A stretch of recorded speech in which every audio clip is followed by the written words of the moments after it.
विचार करे और सरकार की मदद करे। बहुत बहुत धन्यवाद। जय हिंद। राज्यपाल महोदय का जो भाषण, अभिभाषण बहुत शानदार और जानदार रहा।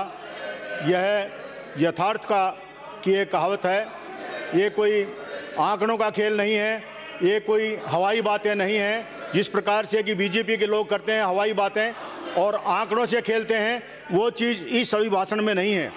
इसमें वही चीज़ें हैं जो 3 साल में राजस्थान की सरकार ने, राजस्थान की लोकप्रिय सरकार ने काम किए हैं, उन्हीं का वर्णन है। ये ऐसे काम हुए हैं जो बहुत बहुत ऐतिहासिक रहे हैं। मैं तो ये निवेदन करना चाहता हूँ, अभी कुछ दिनों पहले एक माननीय सांसद कह रहा था कि जवाहरलाल नेहरू ने इतने PSUs क्रिएट किए और इतना उन्होंने कोई उनका डिसइन्वेस्टमेंट किया, लाल बहादुर शास्त्री ने इतना किया, मनमोहन सिंह जी ने इतना किया, अटल बिहारी ने इतना किया, सब ने बताया उन्होंने। लेकिन मोदी जी के बारे में माननीय सांसद महोदय ने पार्लियामेंट में कहा कि मोदी जी ने एक भी पब्लिक सेक्टर अंडरटेकिंग का क्रिएशन नहीं किया, और अगर नहीं किया तो सारे के सारे जितने भी थे उन्होंने बेच दिए। हवाई जहाज बेच दी, रेल का प्राइवेटाइजेशन कर दिया, जगह जगह जहां भी वो कुछ कर सकते थे देश के मजदूरों के खिलाफ, देश के अनुसूचित जाति के खिलाफ, देश के दलितों के खिलाफ, देश के मुसलमानों के खिलाफ, देश के किसानों के खिलाफ, वो सब उन्होंने किया। और यहाँ तक कि अभी जो हमारे किसान आंदोलन पर थे, जो 3 काले कानून को लेकर के, उसमें हमारे देश के प्रधानमंत्री, उनमें इतनी भी इंसानियत नहीं थी कि किसानों से आकर के बात करें।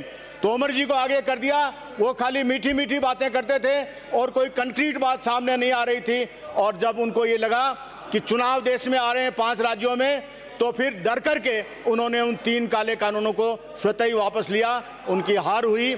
इसी प्रकार से अन्य जो बातें हैं महामहिम राज्यपाल महोदय के भाषण में जो कही गई है, वो बिल्कुल ऐसी बातें हैं जो हमारे राज्य में जो कार्य हुए हैं उनका बिल्कुल सच्चा और वर्णन है।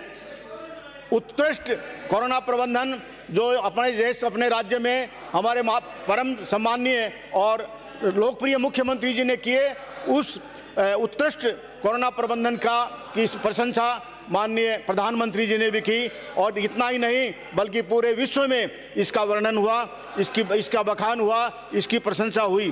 कोरोना वॉरियर्स का जितना सम्मान राजस्थान राज्य में दिया गया, डॉक्टर्स का, नर्सेज का, सफाई कर्मचारियों का और अन्य जो भी लोग फ्रंट लेवल पर होकर के जिन्होंने कोरोना के लिए काम किया, उन सब का बहुत सम्मान हमारे राज्य में हुआ। इसके लिए हमारे लोकप्रिय मुख्यमंत्री महोदय बधाई के पात्र हैं। जनता की पूरी सहभागिता रही, जनता की पूरी सक्रियता रही और बिना किसी डर के कोरोना का बहुत जोरदार मुकाबला हमारे राज्य में किया। राजस्थान राज्य में जो कोरोना प्रबंधन किया गया वो उन राज्यों में बिल्कुल भी नहीं था जहां बीजेपी का राज्य है। इसी प्रकार आपदा से मानव का जीवन और जीविका दोनों की रक्षा, जीवन और जीविका दोनों की रक्षा हमारे राज्य के माननीय मुख्यमंत्री महोदय ने की। ये एक एग्जाम्पल है। बहुत बड़ी बात है कि जीविका का भी सुरक्षा की और जीवन की भी सुरक्षा की। और वो दिन हमको याद आता है जब पलायन हो रहा था और हमारे जो मजदूर भाई, हमारे जो किसान भाई, हमारे जो दलित भाई नंगे पैरों से धूप में पैदल चल करके सड़क पर आ रहे थे, पैरों में छाले पड़ गए थे। राजस्थान की बाउंड्री पर उनका वार्म वेलकम किया गया, उनको चप्पलें दी गई, उनको खाना दिया गया, उनको ट्रीटमेंट दिया गया और उनको घरों पर पहुंचाने के लिए हमारी जो ट्रांसपोर्ट की व्यवस्था थी वो की गई। हमें ये सुनकर के बड़ी शर्म आती है कि जो ही वो यूपी में प्रवेश करने लगे या अन्य राज्यों में प्रवेश करने लगे तो वहाँ के मुख्यमंत्री ने और वहाँ के बीजेपी के लोगों ने उनको उनके घरों तक जाने में भी अड़चन पैदा की और वहाँ से किराया भी वसूल किया उन्होंने। ये एक बहुत निंदनीय बात है। राजस्थान में जरूरतमंदों के लिए 33 लाख परिवारों को 5500 रुपए के हिसाब से 1815 करोड़ रुपए बांटे गए। ये कोई छोटी बात नहीं है। आर्थिक स्थिति हमारे राज्य की उस समय जो थी वो किसी से छिपी नहीं है, लेकिन लोकप्रिय मुख्यमंत्री श्री अशोक गहलोत ने कैसे प्रबंध किया, किस तरह से प्रबंध किया ये वही जानते हैं। 1815 करोड़ रुपए की व्यवस्था करना और 5500 रुपए प्रति परिवार के हिसाब से बांटना, 33 लाख परिवारों को बांटना, ये कोई छोटी बात नहीं है। आरटीपीसीआर की निःशुल्क व्यवस्था करना और जो भी जांच कराना चाहते थे उनको निर्बाध रूप से जांच कराने का जो काम था वो भी किया। दवाइयों की उपलब्धता के लिए हमारे लोकप्रिय मुख्यमंत्री महोदय ने हवाई जहाज तक का उपयोग किया और बिना किसी भेदभाव के, बिना किसी प्रकार के डिस्क्रिमिनेशन के सभी लोगों को दवाइयाँ मुफ्त उपलब्ध कराई गई। RUHS का जो कोरोना प्रबंधन था वो आज हमारे यहाँ जो बैठे हुए साथी है किसी से छिपा हुआ नहीं है। RUHS में जोरदार प्रबंध किया गया और इतना ही नहीं, 473 से अधिक जो जनरेटर प्लांट हमारे राज्य में लगाए गए और 40,000 ऑक्सीजन कंसंट्रेटर की व्यवस्था करके 1000 मेट्रिक टन उत्पादन ऑक्सीजन की क्षमता हमारे राज्य की आज हो गई है। ईश्वर नहीं करे कि किसी प्रकार का कोई चैलेंज हमारे सामने आए, लेकिन फिर भी अगर कोई ऐसी दुर्भाग्य से कोई बात आती है तो हमारे राज्य में हमारे लोकप्रिय मुख्यमंत्री ने, हमारे स्वास्थ्य मंत्री ने ऑक्सीजन की इतनी अच्छी व्यवस्था कर दी है कि हमें किसी प्रकार से डरने की आवश्यकता नहीं है। 28,000 ऑक्सीजन बेड्स और 6,000 ICU बेड्स की सुविधा उपलब्ध कराई जा चुकी है। अगर 2018 से इसकी हम तुलना करें तो 5 गुना व्यवस्था हमारे माननीय मुख्यमंत्री महोदय ने, हमारे स्वास्थ्य मंत्री महोदय ने राजस्थान राज्य में कर दी है।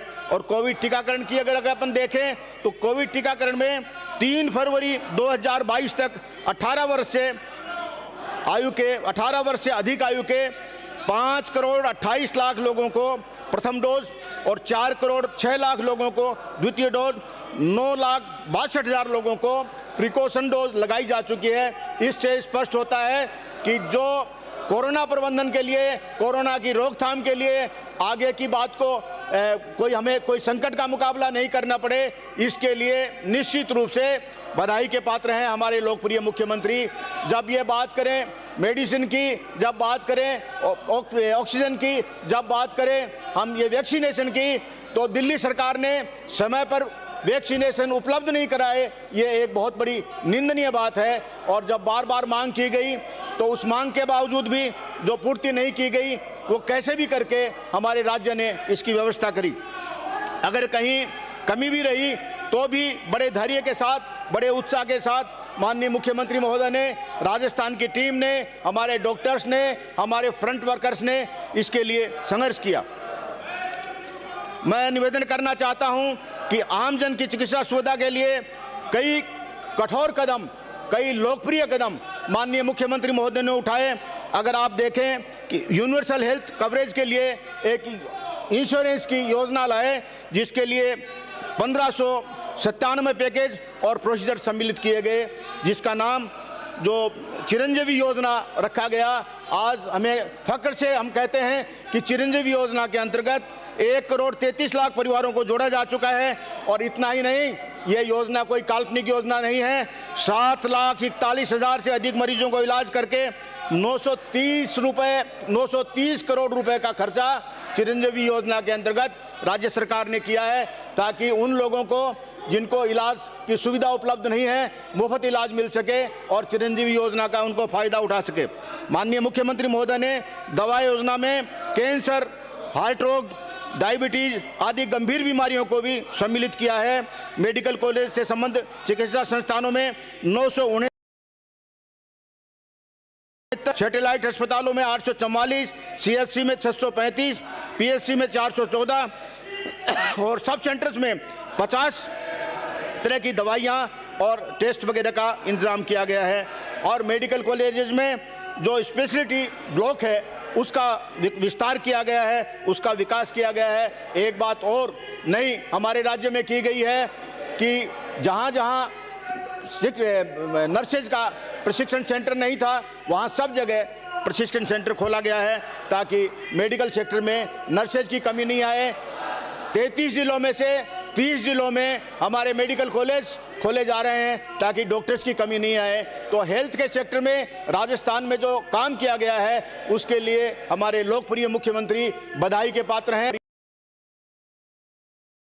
में नहीं बल्कि पूरे देश में एक बहुत बड़ा एग्जाम्पल है। आयुर्वेद का जो प्रचार और प्रसार आजकल बड़ा लोकप्रिय हो रहा है। तो 500 सेंटर्स आयुर्वेद हेल्थ और वेलनेस के भी हमारे राज्य में खोले गए हैं। इसके लिए भी राज्य सरकार बधाई की पात्र हैं। माननीय मुख्यमंत्री महोदय नवाचार करते रहते हैं, नए नए एक्सपेरिमेंट करते रहते हैं। ये कोई झूठ नहीं, ये सत्य है। आपको सुनने की क्षमता होनी चाहिए।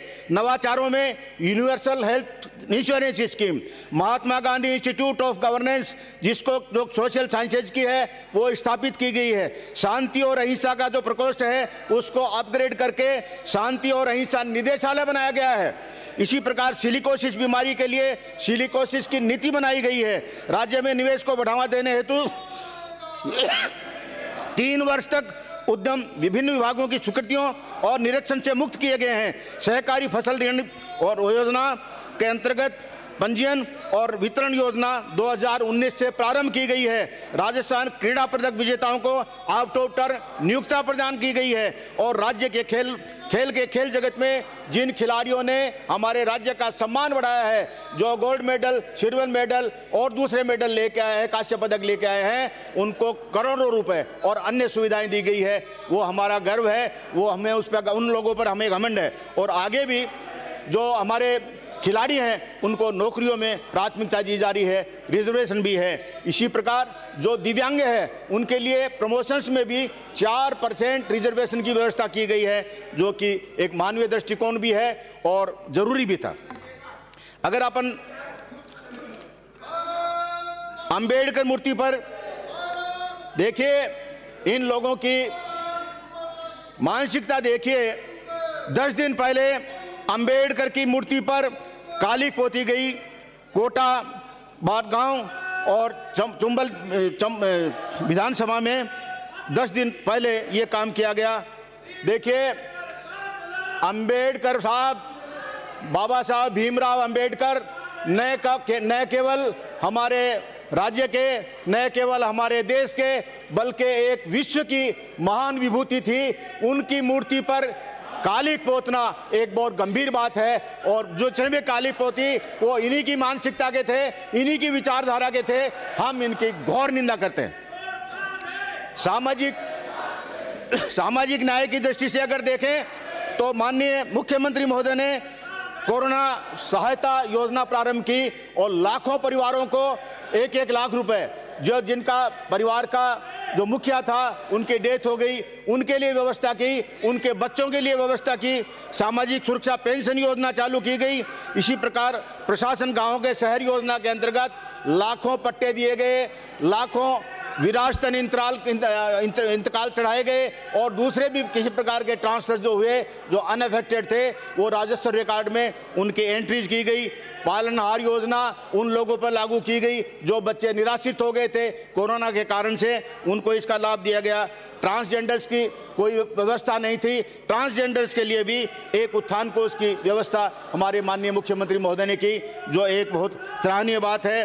देवनारायण योजना एक हमारे लिए बहुत महत्वपूर्ण योजना है और देश का एक राज्य का एक बहुत बड़ा तबका है। और बल्कि देवनारायण भगवान को तो सभी मानते हैं, उनके नाम से एक योजना पर चालू की गई। उसके लिए भी माननीय मुख्यमंत्री महोदय को हम बधाई देते हैं, धन्यवाद देते हैं। एक योजना सामाजिक सुरक्षा निवेश प्रोत्साहन योजना 2021 में चालू की गई और मुख्यमंत्री अनुप्रति कोचिंग योजना जो शेड्यूल कास्ट के बच्चों को देने की है, उसके लिए बहुत बड़े इंतजाम किए गए। इसके लिए भी मुख्यमंत्री बधाई के पात्र हैं। माननीय राज्यपाल महोदय ने अपने अभिभाषण में इन चीज़ों का जो वर्णन किया गया है वो कोई हवाई बात नहीं है, वो वास्तविक बातें हैं। अगर आप लोग सुनना चाहें तो सुन लीजिए कि महिलाओं और बालिकाओं की स्वायत्तता, गरिमा और उनके मानवीय अधिकारों की सुरक्षा के लिए और उनको विकास को सुनिश्चित करने के लिए और उनको मुख्य धारा से जोड़ने के लिए माननीय मुख्यमंत्री महोदय ने, राजस्थान की सरकार ने नई महिला नीति अप्रैल 2021 से लागू की है और उनके स्वास्थ्य की जागरूकता के लिए महिलाओं और किशोरियों के लिए जो IM शक्ति उड़ान योजना 19 दिसंबर 2021 से की गई है, उस पर 200 करोड़ रुपए का प्रावधान किया गया है। एक बहुत बड़ी बात है जो महिलाओं के लिए, उनके विकास के लिए, उनके सशक्तिकरण के लिए जो उड़ान योजना लागू की गई है। आपको हो सकता है पसंद नहीं आ रही हो क्योंकि आप महिला विरोधी हैं, हमें पसंद आती है, कांग्रेस की सरकार को पसंद आती है, इसलिए वो योजना चालू की गई है। इंदिरा रसोई योजना की बात करें तो आप लोग नाश्ता कराते थे एक सड़क के किनारे खड़े होकर के और उसमें बड़ा मक्खियां भिनभिनाती थी, लोग बीमार हो जाते थे। और हमारी इंदिरा योजना के अंतर्गत प्रेम से बैठ करके, अंदर बैठ करके साफ और सुथरा भोजन कराया जाता है। लाखों लोगों ने इसका लाभ उठाया है। मैं इसके लिए हमारे सरकार को बधाई देना चाहता हूं। राजीव गांधी जल संचय योजना एक बहुत महत्वपूर्ण योजना है। राजस्थान में पानी की व्यवस्था एक बहुत महत्वपूर्ण चीज़ है और राजीव गांधी संचय योजना भी राजस्थान में प्रमुख रूप से टेकअप की गई है। प्रमुख तीर्थ स्थलों को धार्मिक पर्यटन सर्किल तथा शेखावाटी व गोडवार पर्यटन सर्किल के विकास हेतु 149 करोड़ 72 लाख रुपए की राशि का प्रावधान किया गया है। ये कोई छोटी बात नहीं है। राजस्थान पर्यटन नीति 2020 के तहत गेस्ट हाउस स्कीम 2021 तथा राजस्थान होम स्टे योजना 2021 लागू की है। राजस्थान में अपराधों को निर्बाध रूप से बिना किसी दिक्कत के FIR लॉन्च करने का प्रावधान माननीय मुख्यमंत्री महोदय की संवेदनशील नीतियों के कारण हुआ है, अपराध विरोधी नीतियों के कारण हुआ है। राज्य सरकार के आपके समय पर FIR लॉन्च होती ही नहीं थी और फिर ऊपर कहना ये कि हमारे टाइम पर अपराध कम होता है। अब अपराध जो भी होता हो उसकी 100% FIR लॉन्च होती है, नतीजा जो भी होता है, इन्वेस्टिगेशन जो भी होता है वो होता रहेगा। लेकिन एक गरीब को, एक दलित को, एक किसान को, एक कमज़ोर व्यक्ति को इस बात का सामना नहीं करना पड़ता कि उसके साथ कोई अपराध हो गया हो और उसके साथ कोई गलत काम हो गया हो, उसकी FIR के लिए भी उसे कोई नीचे देखना पड़े। नई सौर ऊर्जा नीति की बात करें तो 8,420 मेगावाट सोलर क्षमता का विकास राजस्थान राज्य में हुआ है। ये एक बहुत नई बात है और जो एनर्जी के सेक्टर में एक बहुत बड़ा काम हुआ है। 16 लाख से अधिक घरेलू कनेक्शन जारी किए गए हैं और 43,870 3 वर्षों में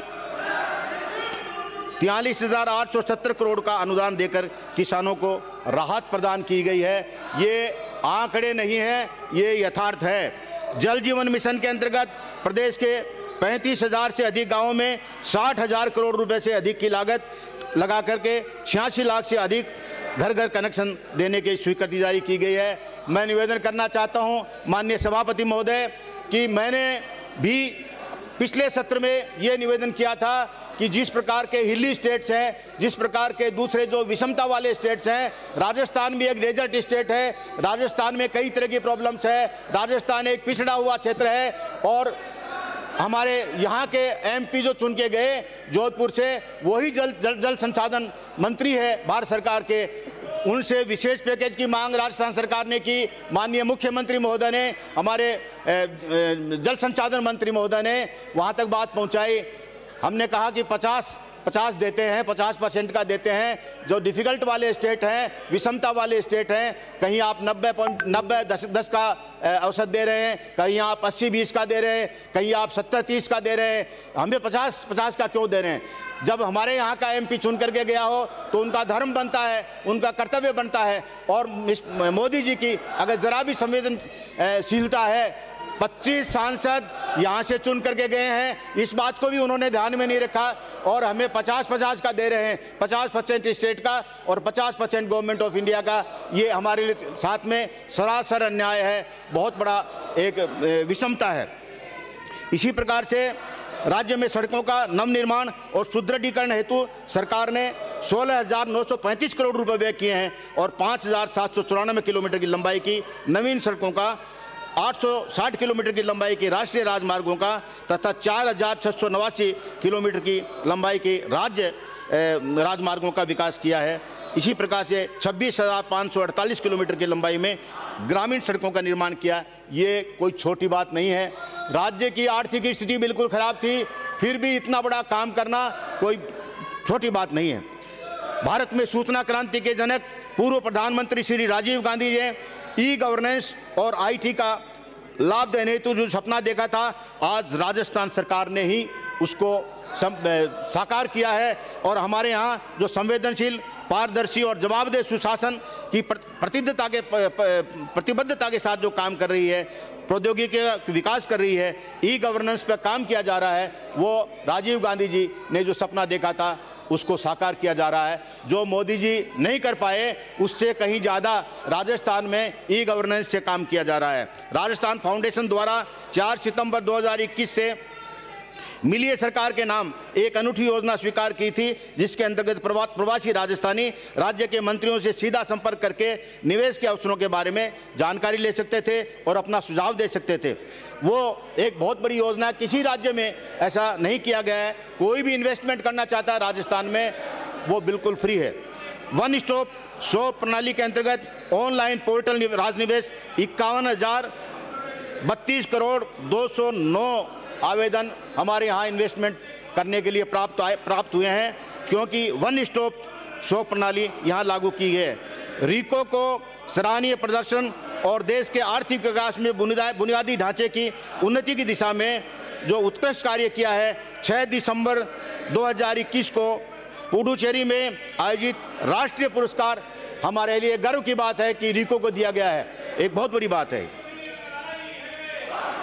मुख्यमंत्री लघु उद्यम प्रोत्साहन योजना 2019 के अंतर्गत सूक्ष्म और लघु उद्योगों के उद्यमियों को करोड़ों के रुपए के ऋण उपलब्ध कराए जा रहे हैं। महत्वाकांक्षी जो हमारी रिफाइनरी योजना है, जिसको बीजेपी ने पिछड़ा दिया था, उस योजना के अंतर्गत 11,895 रुपये का व्यय कर दिया है, जो हमारे लिए एक बहुत बड़ी जीवनदायिनी होगी।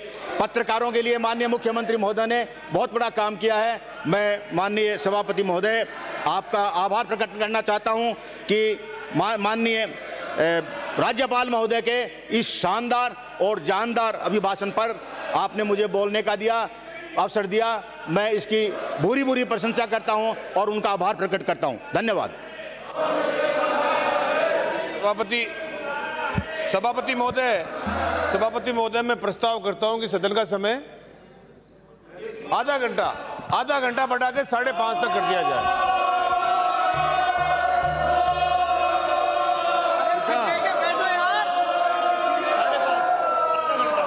आधा घंटा सदन का समय आधा घंटा बढ़ाया जाए। विपक्ष में सदन का समय आधा घंटा बढ़ाया गया।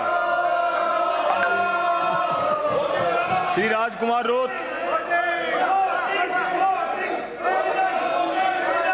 अन्य सभापति महोदय, आज आपने राज्यपाल महोदय के अभिभाषण पे बोलने का जो अवसर दिया उसके लिए बहुत बहुत धन्यवाद।